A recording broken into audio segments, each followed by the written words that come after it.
Señor, te damos gracias por este día. Queremos darte toda la gloria y la honra. No queremos hacer nada que apunte hacia nosotros, sino que apunte hacia ti, porque tú eres el que merece todo honor, toda honra, todo respeto. Gracias por estos momentos que vamos a estar estudiando tu palabra. Señor, y anticipadamente te damos gracias por la enseñanza de esta parábola que hemos de estudiar. Y permite que esa enseñanza, Señor, fortalezca nuestra fe y aclare, Señor, nuestro sentido en términos de las verdades y los principios de tu evangelio. Gracias por esta oportunidad. En el nombre de Jesús lo dejamos todo. Amén. Gloria a Dios. Bien, mis hermanos, vamos a estudiar en estos momentos la parábola de la viuda y el juez. Y la escritura es en el libro de Lucas, el Evangelio de Lucas, capítulo 18, versos del 1 al 8, y dice así: también les refirió Jesús una parábola sobre la necesidad de orar siempre y no desmayar, diciendo: había en una ciudad un juez que ni temía a Dios ni respetaba a los hombres. Se parecía a los jueces de hoy en día.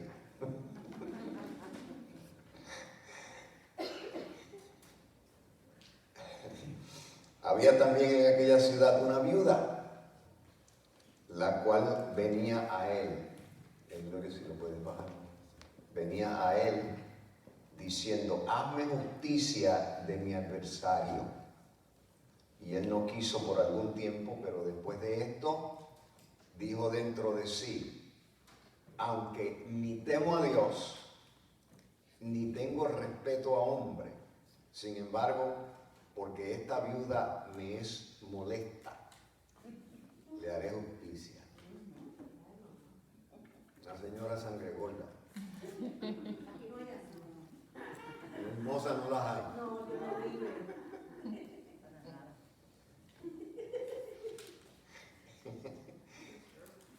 Aunque ni temo a Dios, ni tengo respeto a hombres, sin embargo, porque esta viuda me es molesta, le haré justicia, no sea que viniendo de continuo me agote la paciencia.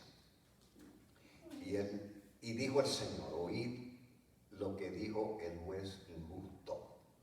¿Y acaso Dios no hará justicia con sus escogidos que claman a él día y noche? ¿Se tardará en responderles? Os digo que pronto les hará justicia. Pero cuando venga el Hijo del Hombre, ¿hallará fe en la tierra? Ven, Dios bendiga su palabra. Y comenzamos. Esta parábola tiene dos personajes. El Señor usa la representación de dos personajes que son dos polos opuestos completamente.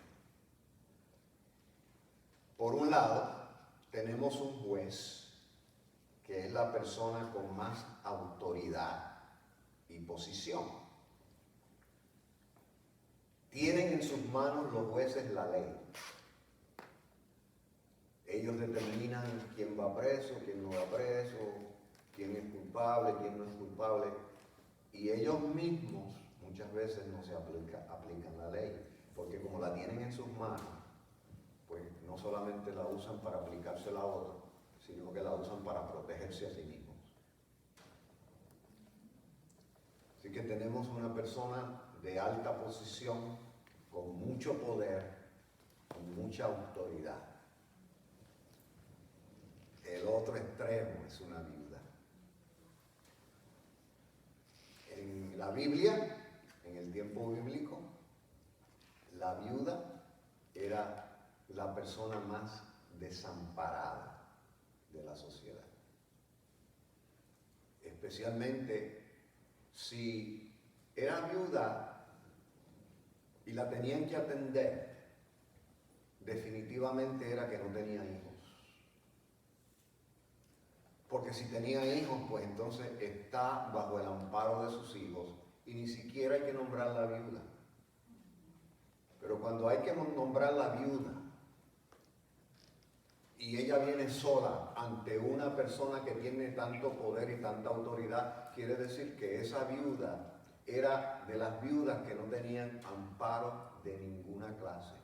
Ni familia, ni esposo, ni hijos, ni el seguro social, ni el welfare, nada, no tenía absolutamente nada. Ella es completamente el extremo de lo que es un juez. ¿Okay? Para que usted vea la forma tan artificiosa, tan sabia del Señor contar y presentarnos cuadros en parábolas. ¿Okay? ¿Por qué el Señor escoge una viuda? Para comparar su necesidad, comparar su vulnerabilidad versus el poder, la autoridad y la superioridad de un juez. En el Antiguo Testamento había 3 personas, y lo que estoy haciendo es dando un background, un trasfondo a los 2 personajes que representan esos 2 personajes, para poder entender la lógica del Señor escoger esos 2 personajes, pero después vamos a ver el propósito de la parábola. Pero en el Antiguo Testamento había 3 tipos de personas, 3 categorías de personas a las que Dios le encargaba, le alertaba al pueblo de Israel que los trataran con mucho cuidado, que los trataran con mucho respeto, que los trataran con mucha consideración. 3 categorías de personas: extranjeros, huérfanos y viudas. Nuevamente, extranjeros, huérfanos y viudas.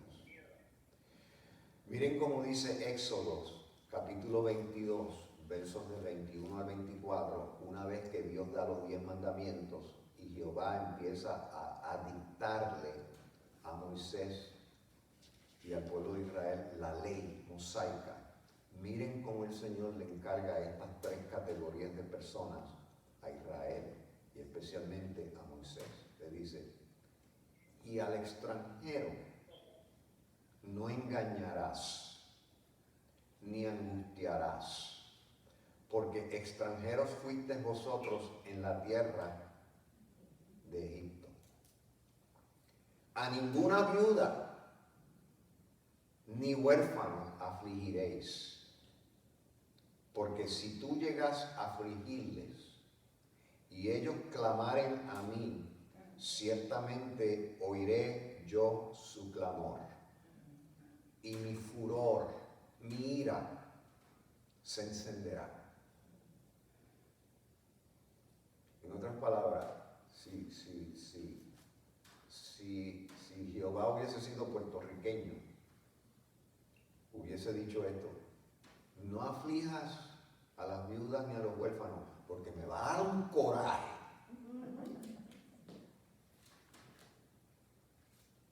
Y mi furor se encenderá y os mataré a espada.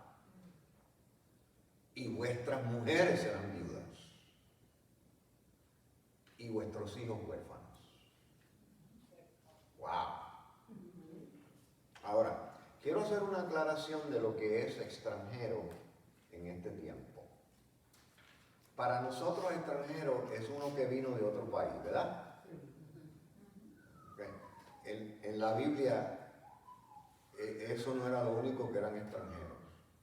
Por el contrario, la mayoría de las personas que venían de otros países se consideraban enemigos de Israel. ¿Quiénes eran los extranjeros? Los extranjeros eran los que vivían en Canaán, que no eran judíos, que no eran hebreos. Ya ellos vivían, los extranjeros ya vivían allí antes que el pueblo de Israel. Porque el pueblo de Israel se forma cuando Dios escoge a Abraham y le dice: sal de tu tierra y de tu parentela a la tierra que te mostraré. Y cuando Abraham llegó, esa tierra estaba llena de gente. ¿Ok?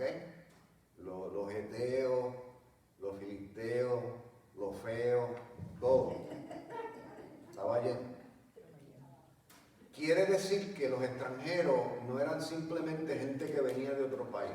Los extranjeros es gente que vive allí, que son de allí, son tus vecinos, pero no necesariamente vinieron de otro país. Ya vivían primero que tú allí. ¿Cómo les puedo ilustrar eso? Los europeos vinieron y se apoderaron de esta tierra y formaron los Estados Unidos. Pero aquí había gente antes de ellos. ¿Quiénes estaban aquí antes de los europeos? Los indios. Quiere decir que entonces, si esta ley Dios lo hubiese puesto para Estados Unidos, Dios le hubiese dicho: tengan cuidado con los indios, porque son extranjeros. ¿Okay? Más o menos eso es lo que quiere decir extranjero en el Antiguo Testamento. Hay dos cosas en términos de los extranjeros, los huérfanos y las viudas, que fueron dos leyes que surgieron en el Antiguo Testamento para que, porque Dios no solamente le dijo: considérenlo, trátenlo bien, sino que Dios le dijo cómo lo van a hacer. ¿Okay? Y Dios le dio dos formas de hacerlo. ¿Okay? Primeramente, el diezmo. ¿Okay? El diezmo fue establecido en el Antiguo Testamento, y no vamos a leer la Escritura, pero se encuentra en Deuteronomio 14, 27 al 29. Deuteronomio 14, 27 al 29. Ustedes en sus casas lo pueden verificar, lo pueden leer. Pero el diezmo fue establecido para que los que ministraban en el templo comieran, porque los que ministraban en el templo no tenían herencia. Sabe que el pueblo de Israel se dividió las tierras en tribus, y cada tribu tenía un territorio, y ese territorio lo dividían en familias, cosa de que cada familia tenía su pedacito de tierra. Pero los sacerdotes, los levitas, no tenían herencia. Quiere decir que los levitas que iban a servir como sacerdotes tenían que vivir en cualquier sitio, pero los diezmos era para que ellos pudieran comer, para que ellos pudieran vivir y mantenerse ellos y su familia, porque ellos no tenían herencia. ¿Okay? ¿Quiénes más se tenían que beneficiar? Los huérfanos, las viudas y los extranjeros. Quiere decir que cuando el profeta decía: traed los diezmos al alfolí y haya alimento en mi casa, porque los alimentos los tenían que traer al templo, y no era dinero, no daban 10% de lo que se ganaban, traían granos, traían frutos, traían animales. Esos eran los diezmos en el Antiguo Testamento. ¿Okay?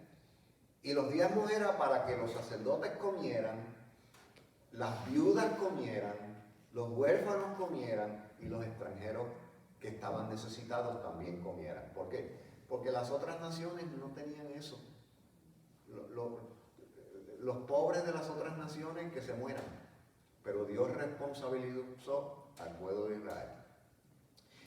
En el Nuevo Testamento continúa la ley de que Pablo dice: el que trabaja del altar, que viva del altar. Otra palabra, la ley de que se mantenga al que es el ministro de una congregación todavía sigue en el Nuevo Testamento. Es por eso que las iglesias cristianas dan diezmos, y de esos diezmos y ofrendas se le da un salario al pastor, porque esa es la ley tanto del Antiguo Testamento como del Nuevo Testamento. Ahora, en términos del trato y el cuidado de las viudas, eso continúa en el Nuevo Testamento. No cesa porque se acabó el Antiguo Testamento. Inclusive que la formación del ministerio que nosotros llamamos como el diaconado, que se eligieron 7 diáconos, era precisamente para cuidar a las viudas. ¿Okay? Así que tenemos diáconos hoy en día en el siglo XXI, 2000 años más tarde en las iglesias. ¿De dónde surge eso? Eso surgió de la necesidad de las iglesias, en la iglesia primitiva, en el Nuevo Testamento, de atender y cuidar bajo el mandato de Dios de las viudas. Entonces en el libro de Hechos se dice que por haber crecido el número, dice, por haber crecido el número de los discípulos, eso está en el capítulo 6, por haber crecido el número de los discípulos, se empezó a desatender las viudas. Y la queja era que los apóstoles no estaban cuidando a las viudas. Entonces los apóstoles dijeron, no es justo que nosotros desatendamos la predicación, que es el ministerio de los apóstoles, y la oración para nosotros atender y cuidar en las mesas y servir en las mesas a las viudas. Tras de que predicamos y nos dedicamos a lo espiritual, también tenemos que servir en las mesas, que sirvan otros. Y entonces surge el ministerio de los diáconos. ¿Okay? Ahora, ¿por qué era, qué era lo que estaba sucediendo? Que el número el chisme de las viudas siendo desatendidas, ¿qué tiene que ver con eso? Que el número de los discípulos está creciendo. Primeramente, existía en el pueblo de Israel y en el pueblo judío una superabundancia de viudas por el hecho de que la ley cultural en los tiempos bíblicos y aún hoy en día, yo tuve una compañera de trabajo muchos años atrás, 30 años atrás, trabajaba en una tienda vendiendo ropa de hombre. Tenía una compañera de trabajo palestina, una joven palestina. Podría tener 23, 24 años y estaba casada con un hombre de casi 50, porque esa es la cultura de los países semitas, que la joven se casa joven y los hombres mayor. Eso existía en el tiempo bíblico entre los judíos también. Es por eso que cuando nace Jesús, tenemos a María y a José, pero cuando Jesús es mayor, José no aparece ni en pintura, porque posiblemente ya viejo se había muerto. O de seguro se había muerto, no estaba en el panorama, porque en la Biblia se casaban los hombres de 25 a 30 años y las jóvenes de 12 a 14 años. Entonces, la disparidad en términos de la edad hacía que la mujer durara más, que la mujer sobrevivía al esposo. Lo otro es que el esposo estaba expuesto en la calle a muchas cosas, que la mujer estaba segurita en la casa, por lo tanto la mujer tenía menos probabilidad de accidente, de morir por accidente o morir por crimen o lo que sea, porque está segurita en su casa. Lo otro es que en Jerusalén había una superabundancia de viudas por el hecho de que los judíos, por lo general, tanto en los tiempos bíblicos como en el tiempo moderno, los judíos les gusta, especialmente si tienen dinero, jubilarse en Israel y especialmente que sean enterrados en Jerusalén. En la ladera de la ciudad de Jerusalén, aquí está el Monte de los Olivos, aquí está a Jerusalén y hay una bajada así y es como 1 milla de distancia, pero en esta bajada hay un cementerio bien grande que conecta con ese cementerio conecta en esa bajada con el Monte de los Olivos, y muchos de los judíos en el mundo entero les gusta que cuando vayan a ser enterrados los entierren allí y se paga un dineral para ser enterrado allí. Una de las razones por las cuales los judíos especialmente los ricos, quieren ser enterrados ahí, es porque según el profeta Zacarías y la teología de los judíos, cuando el Mesías venga, el Mesías va a poner sus pies, según dice Zacarías, va a poner sus pies sobre el monte de los olivos y ahí va a comenzar el reino del Mesías y va a haber una resurrección. Por lo tanto, los judíos quieren ser enterrados ahí para ser de los primeros, tener el parto de preferencia para cuando Jesús ponga los pies ahí, ellos poder ver bien cerquita lo que va a suceder. No, pues yo voy a ser la última entonces.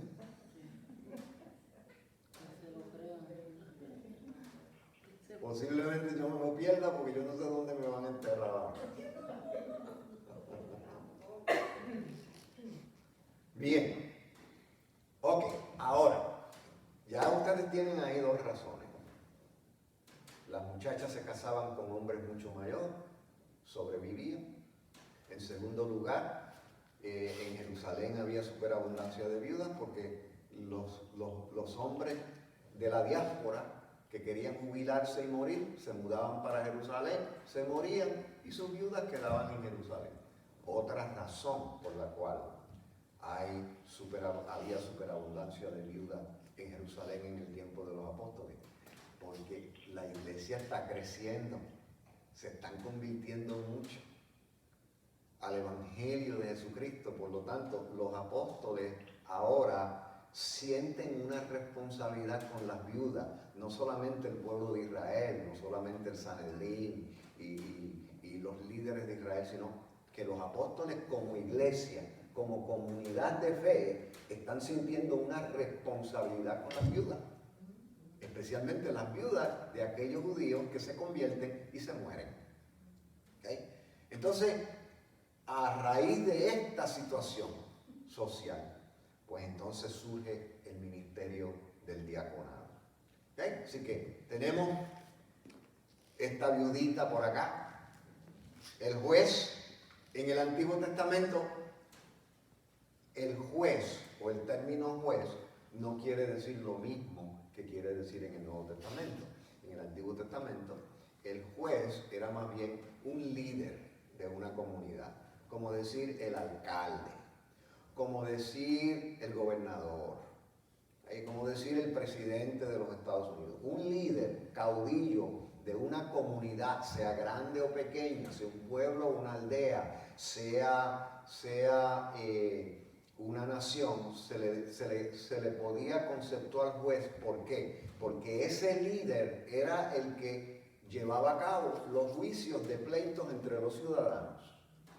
¿Okay? Y por eso se consideraban jueces. Tenemos un libro en la Biblia, en el Antiguo Testamento, que se llama Jueces. ¿Okay? Y cuando usted lee el libro de los jueces, usted no va a ver nada que se parezca a lo que es un juez hoy en día. Usted va a ver episodios, historias de gente que fueron líderes, que fueron caudillos. Sansón fue juez. ¿Okay? Ahora, en el Nuevo Testamento la cosa cambia.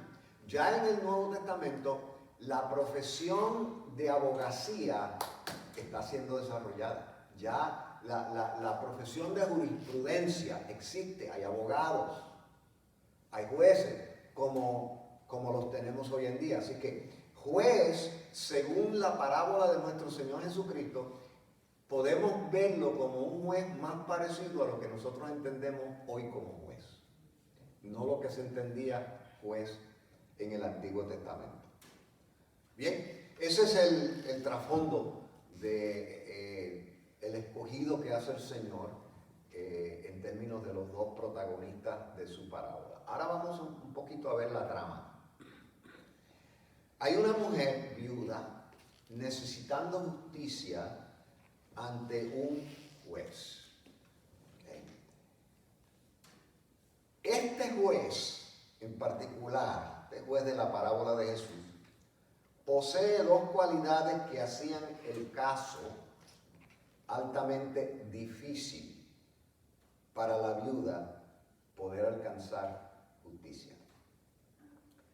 Primero, este es un juez que no temía a Dios. ¿Cuántos de ustedes han tenido que bregar en un pleito con una persona que no le teme a Dios?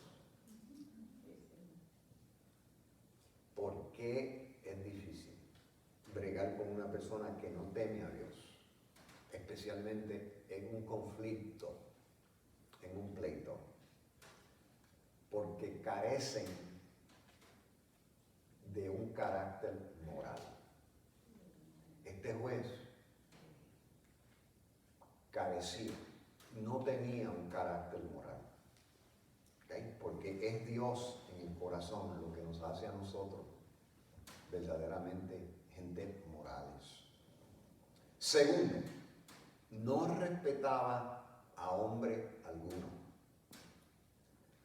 Si no respetaba a hombre, tampoco respetaba a las mujeres. No respetaba a ningún ser humano. Quiere decir que este juez no solamente es ateo, no cree en Dios, no respeta a Dios, no tiene fundamento moral, sino que no tiene ninguna consideración para ningún ser humano. ¡Wow! Cuando aplicó para ser juez y lo cogieron, yo no sé qué preguntas le hicieron que lo aceptaron, porque la verdad que... Pero esta es la historia de nuestro Señor Jesucristo para presentarnos dos extremos. ¿Okay? Así que, según la historia de Jesús, y es por eso que las parábolas de Jesús siempre tienen un absurdo, la única alternativa era la que ella tomó. Es la única alternativa que tiene esta mujer. Porque no puede apelar que, mire juez, por amor a Dios, no le puede decir nada. Tampoco le puede decir, por lo más que usted quiera, porque no quiere a nadie. Sino que la alternativa de ella era rogar, insistir, y eso es lo que Jesús implica en la parábola. Su persistencia se enfrenta a la inmoralidad y la rudeza del juez. El juez decide entonces hacerle justicia para sacársela de encima. Me va a seguir molestando. Voy a hacerle justicia para que me deje quieto. Quiere decir que el juez hizo justicia por conveniencia propia, no porque le interesaba hacerle justicia a un ser humano en necesidad. ¿Okay? Así que la aplicación de la parábola, según Jesús, es la importancia de la insistencia en la oración. Jesús sabía, miren qué interesante, Jesús sabía que pronto, porque estas cosas el Señor las dice prácticamente la última semana antes de ir al Calvario. Y Jesús sabía que pronto Él va a tener que ir al Calvario. Él va a morir, Él va a resucitar y va a ascender al cielo para estar a la diestra del Padre. Y la iglesia se va a quedar acá. Y Jesús sabía que al Él partir de este mundo para ir a su Padre, la iglesia quedaría como una viuda en la tierra. Y el Señor trae esta enseñanza de la misma manera que esta viuda rogó al juez, que es un juez injusto. Al yo partir de este mundo, rueguen ustedes como viudas hasta que yo regrese. Al juez que es justo, al juez que es bueno, al juez que tiene misericordia, al juez que siempre ha dicho hay que cuidar las viudas, hay que atender las viudas, al juez que respeta todo ser humano, no importando su categoría social. Hay que orar. Es lo que quiere decir el Señor. Y hay que orar siempre.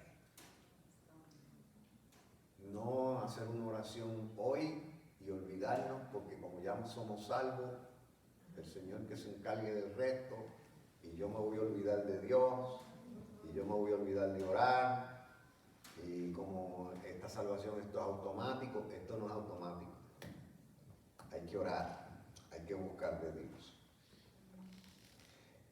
Entonces vamos a hablar, si el Señor nos trajo esta parábola para que nosotros aprendamos de la oración, vamos a hablar de la oración unos momentos.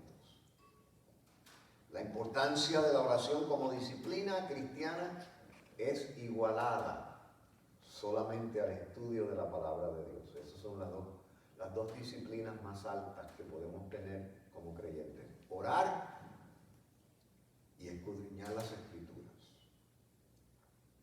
La escasez de oración es la razón principal para la falta de ánimo, de santidad y de victoria en el creyente. ¿Qué es oración? Oración es nuestra comunicación con Dios. La Biblia nos habla de Dios y de su verdad. Y Dios es un Dios personal. Dios es un Dios que quiere tener intimidad con nosotros. ¿Y qué es intimidad? Algunos piensan que intimidad es simplemente abrazarse y dar besos. Eso no es solamente intimidad. En una familia, intimidad es, sí, abrazarse, besarse, pero también intimidad en una familia es sentarse en la mesa a disfrutar de una cena y con calma ponerse a hablar.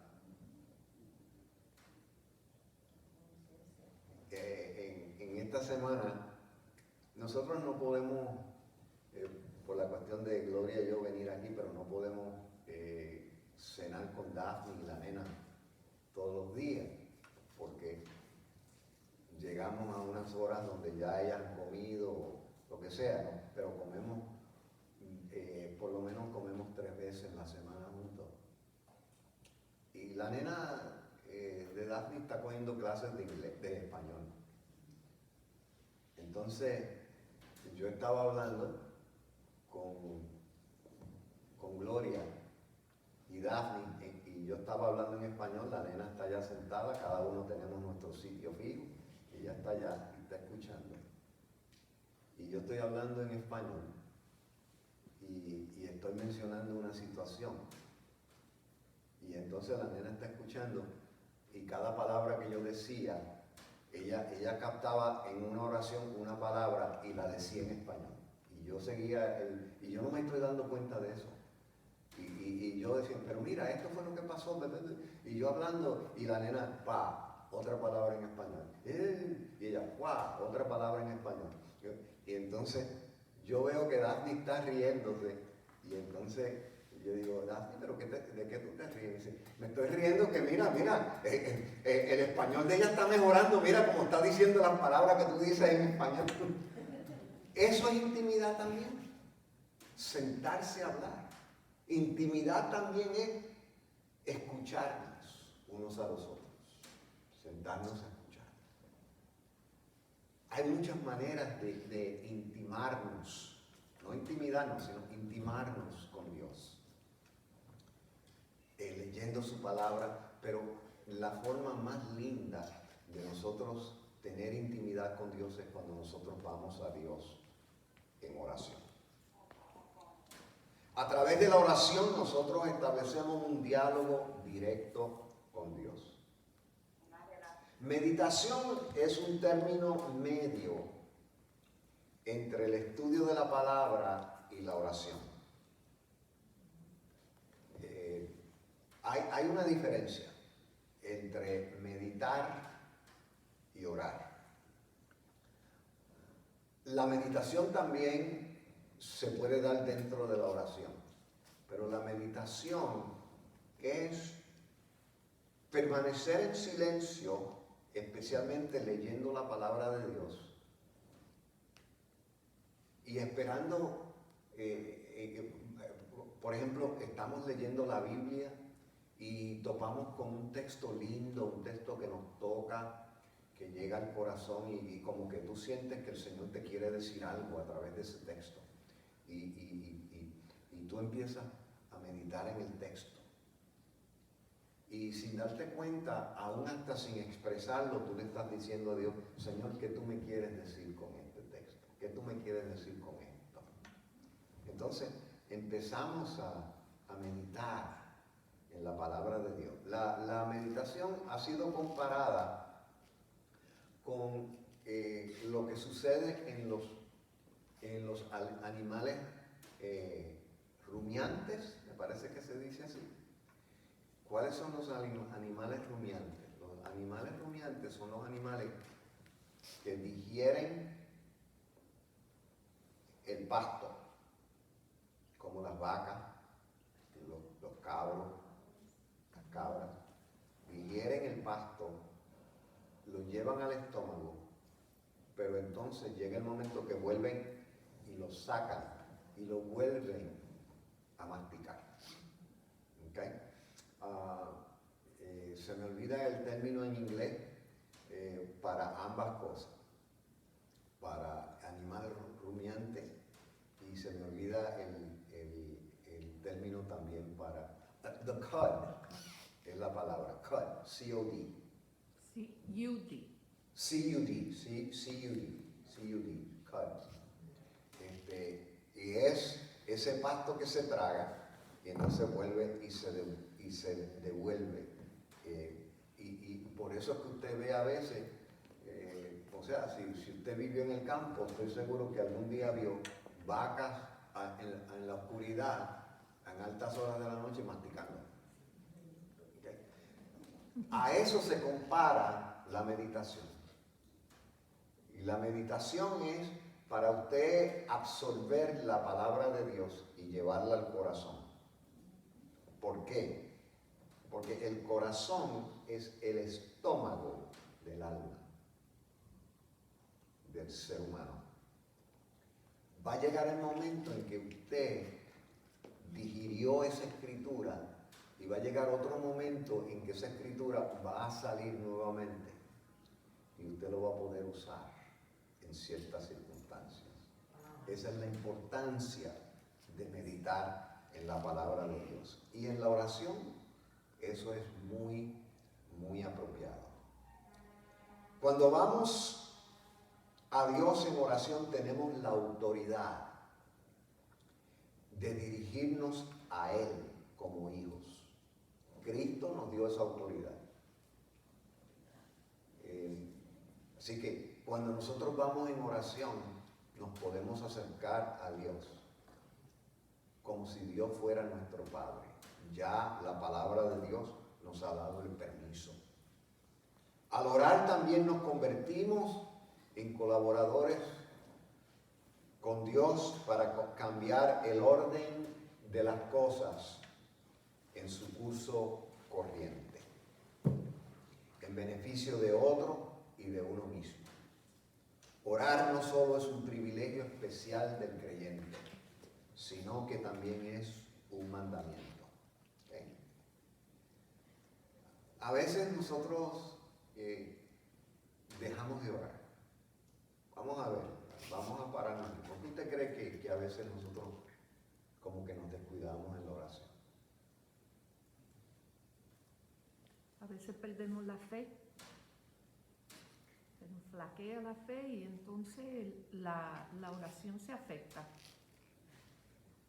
Sí, falta de fe. ¿Okay? La duda de que algo en realidad sucede. Dios ha prometido contestar nuestras peticiones. No siempre Él contesta como nosotros queremos. Tampoco Dios contesta en el momento que nosotros queremos. ¿Por qué? Porque Dios sabe cuál es nuestra necesidad exactamente. Y Dios sabe cuál es el tiempo propicio. Por eso que en la Biblia se usan dos términos diferentes para el tiempo de nosotros y el tiempo de Dios. ¿Okay? Para el tiempo de nosotros se usa la palabra cronos, que es de donde viene la palabra cronometría o cronómetro. O sea, el tiempo de nosotros se puede medir. ¿Okay? El tiempo de nosotros se puede medir. El tiempo de Dios no se puede medir. El tiempo de Dios es perfecto. ¿Okay? A veces nosotros los humanos, y yo recuerdo siempre una predicación que escuché a Israel Narváez, que fue pastor de ustedes, lo escuché predicando aquí mismo en La Hermosa, antes de él ser pastor y yo también. Él estuvo aquí y él predicó sobre el tiempo perfecto de Dios.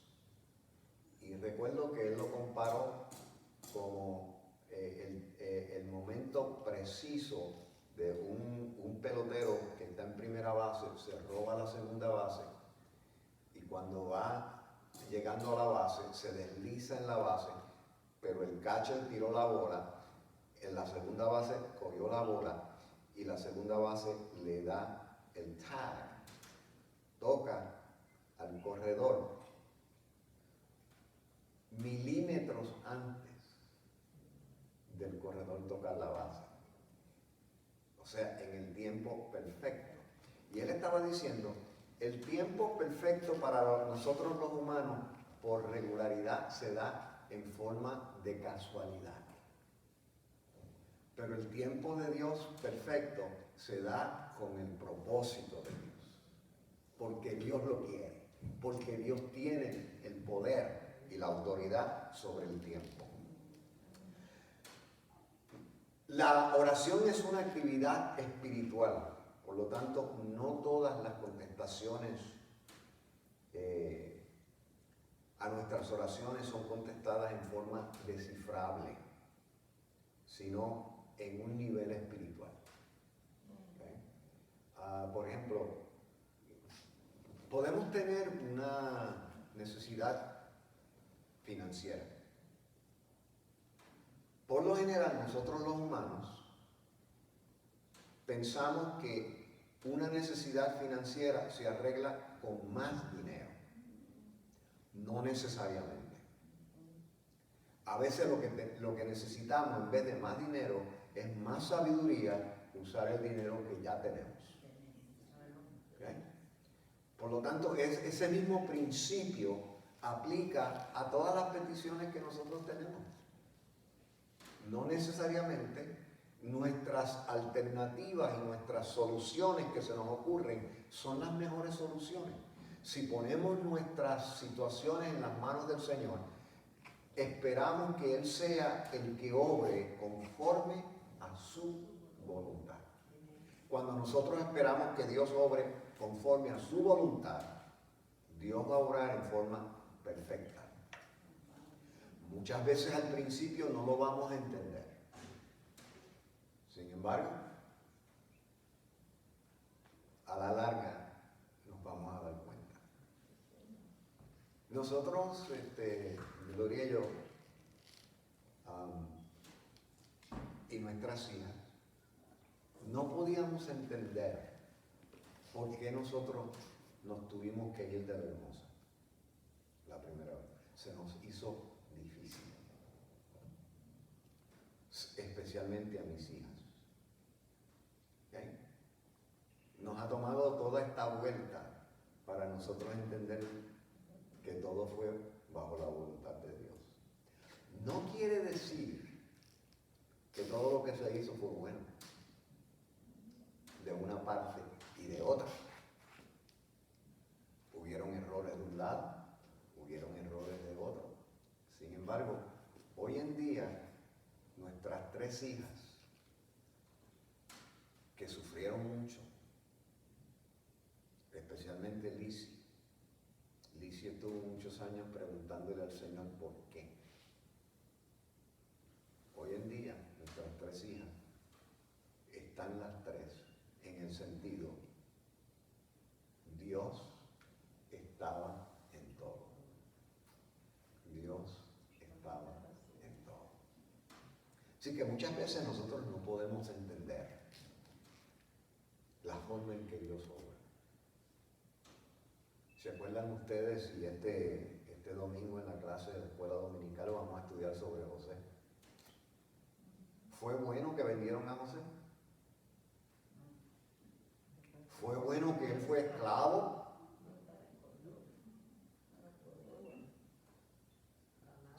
¿Sufrió José?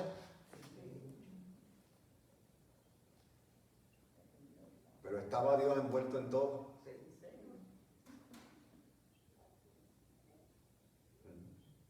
Y vamos a estudiar esto este domingo. Va a ser una clase maravillosa.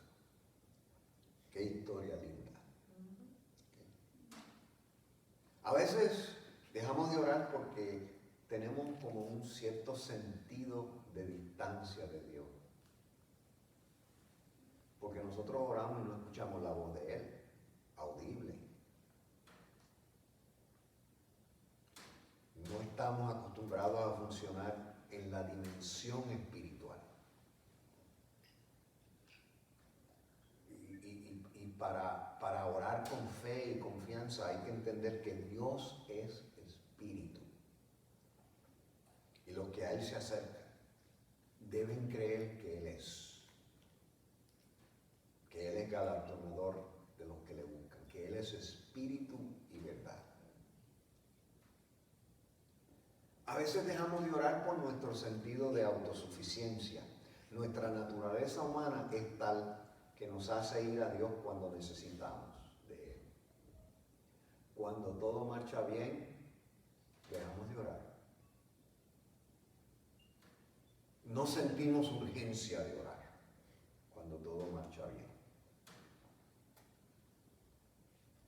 A veces dejamos de orar por nuestro enfriamiento espiritual. Cuando nos sentimos animados a buscar de Dios, la oración se nos hace tarea fácil. Cuando el desánimo y la apatía en cuanto a las cosas de Dios se asientan en nuestro interior, nuestra oración decae. Y a veces dejamos de orar por falta de conocimiento. Necesitamos de vez en cuando volver otra vez, repasar y estudiar con calma como lo estamos haciendo hoy. Estudiar sobre la disciplina de la oración. Lamentablemente poco se enseña en las iglesias. Hoy en día lo más que se predica es que el Señor nos dé todo, que nos dé carros caros, que nos dé mansiones, que nos dé jets, que nos dé esto, que nos dé aquello.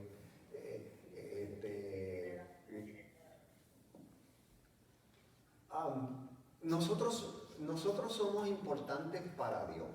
Eso no hay duda. El problema que yo tengo con mucho del evangelio que se predica hoy en día es que se predica un evangelio donde básicamente en los cultos, en base a lo que se enseña y lo que se predica, es como que Dios viene a adorarnos a nosotros en vez de nosotros adorar a Dios. Como que nosotros somos más importantes que Dios, por lo tanto Él tiene que venir aquí.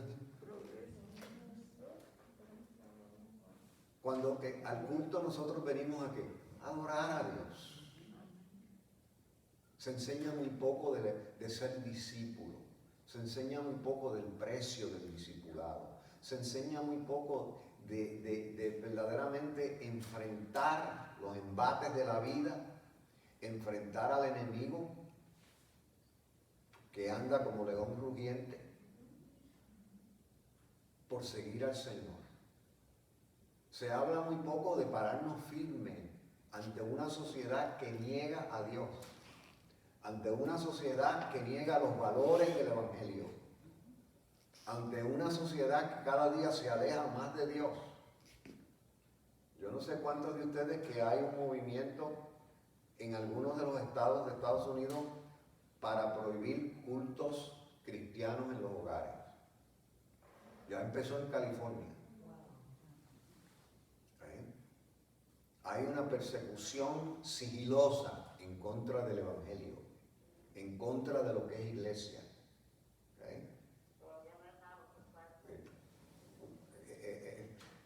La pandemia también se ha usado para pisotear la iglesia, hasta cierto sentido.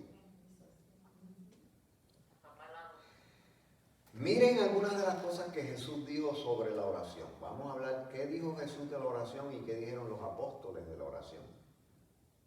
Jesús insistió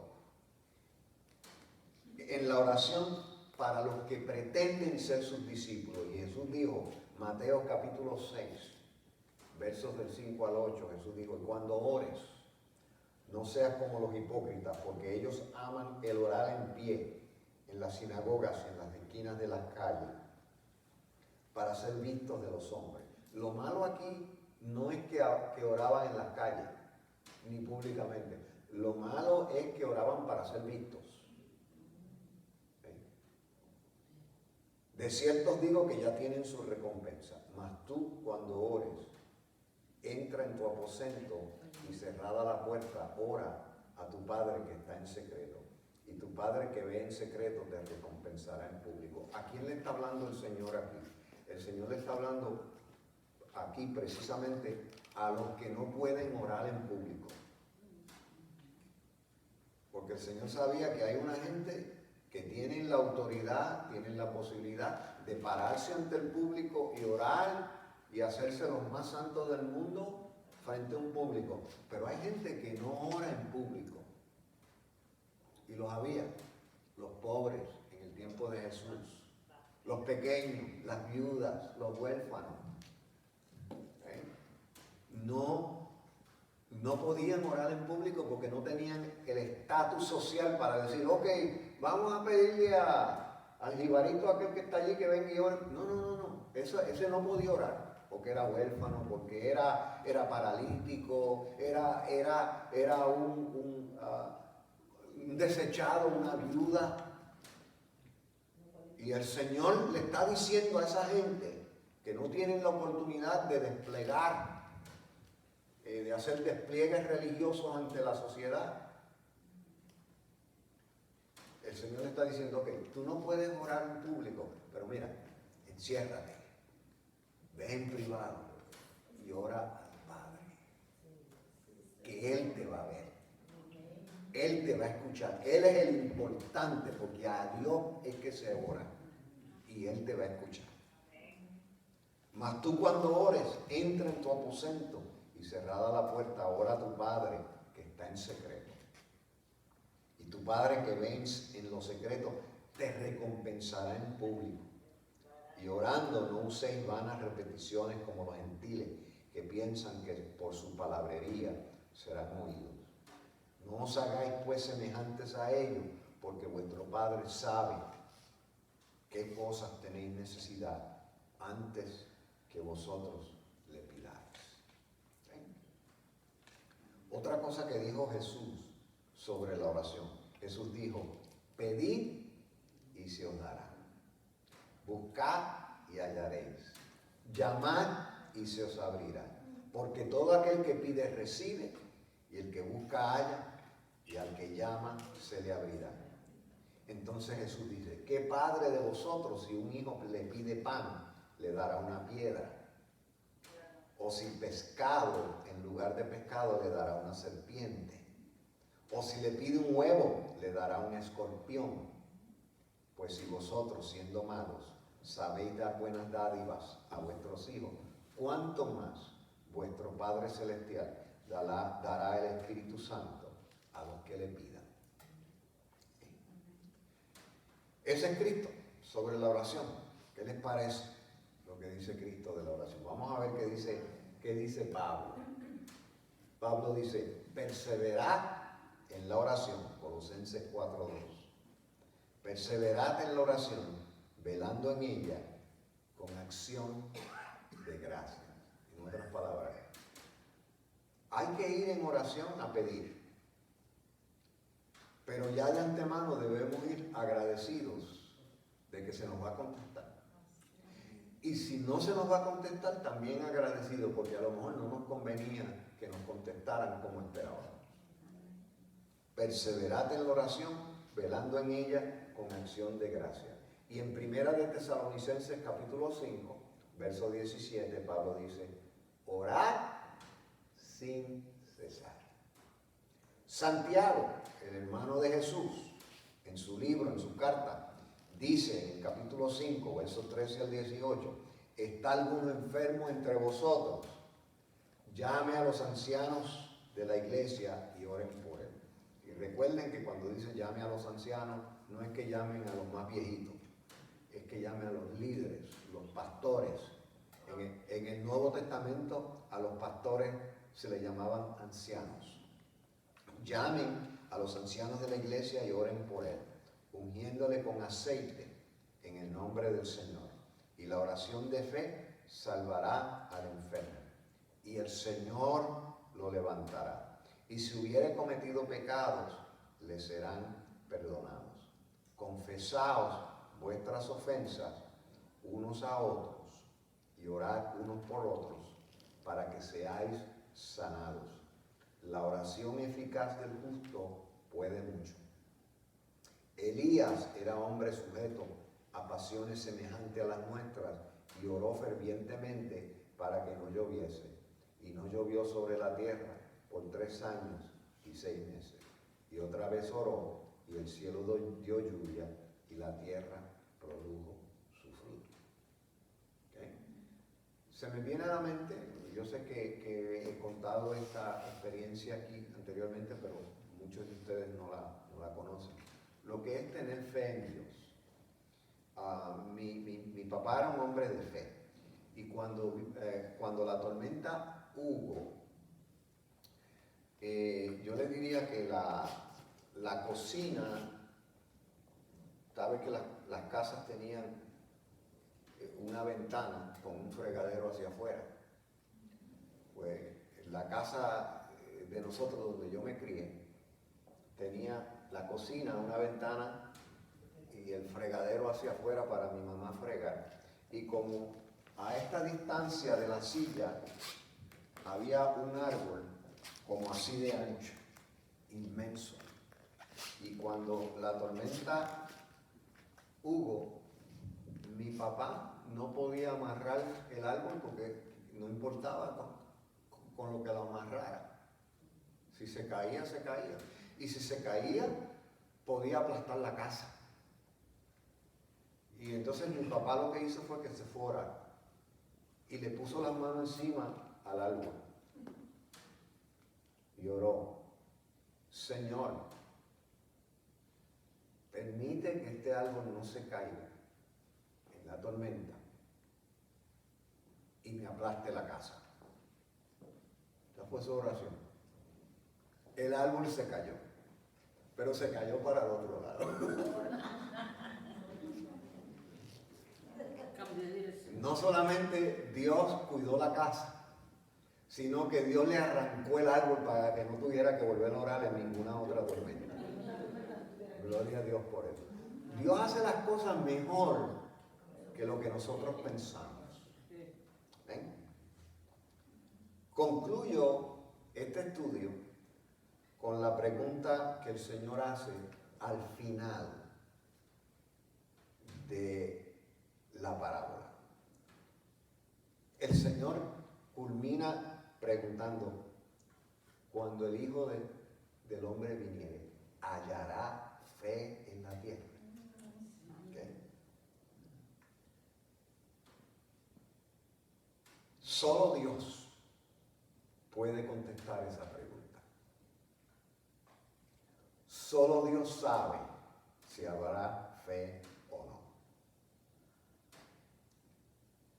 Lo importante es que nosotros continuemos siendo fervientes en la oración,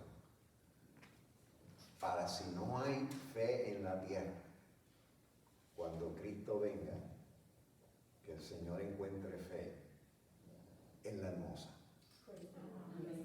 Amén. Dios nos bendiga.